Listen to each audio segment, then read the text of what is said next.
Hi, my name is Ian Wright, and I'm just going to talk a little bit about something that I've been just thinking about this morning, which is in relationship to practice. I'm always working on helping people to develop a sort of meditative or sensory perception practice, and I'm just thinking about this idea of this 80-20 rule, or almost beginner's luck, which is actually called the Pareto principle, and that means what that stands for actually, and it comes from economics. It's based on the work of an Italian economist in the late 1900s,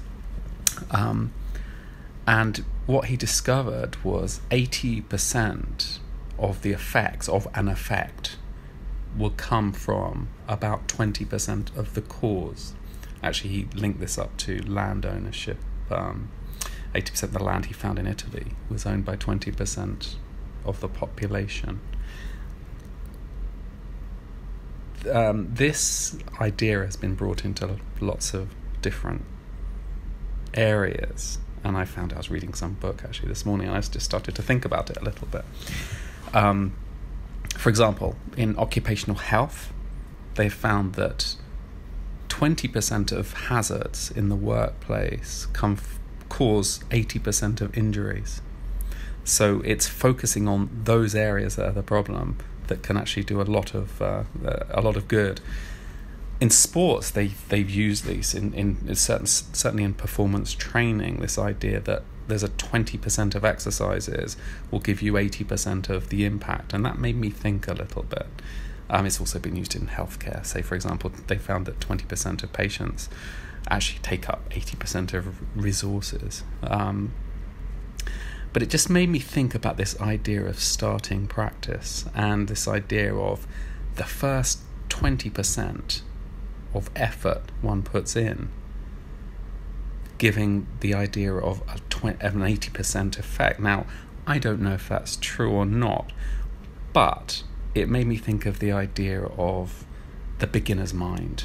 In Buddhism, it's Shoshin, the idea of the openness, the lack of preconception, when you begin a practice that actually takes you further. I get this when I'm teaching some of my colleagues osteopaths in palpation and perception, and when they first start, actually they can feel so many things, so many physiological processes in the body if they go in open-minded.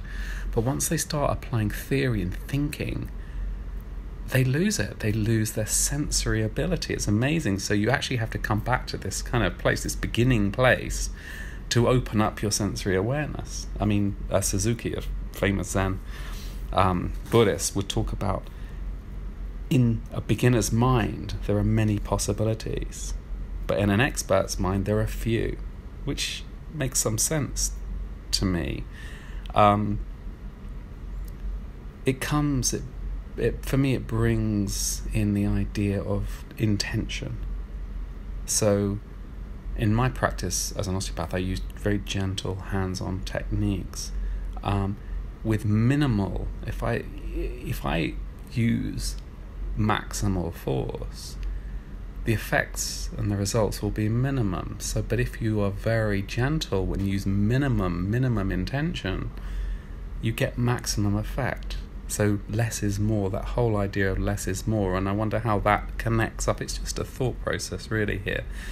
But let's say that in practice, if we start to practice, if we say we're going to develop some sort of meditative practice, or some practice where we can engage with stillness and we can find peace.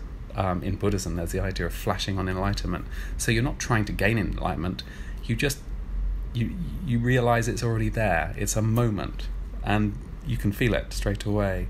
That idea of the minimum, the first intention, giving you the greatest pathway. Now that may be, most of us, when we're struggling to develop these practices, actually it all seems like hard work. But if we can come back to that first impulse of, I'm going to do this. I'm going to sit here quietly, calm my body, go through these processes that I've been talking about, and feel that underlying stillness that is behind everything. It's there. It's always there. And maybe this first intention gets us this 80% of result. It's something to consider. And if that's true, we should all jump onto the first 20%. Anyways, I wish you well.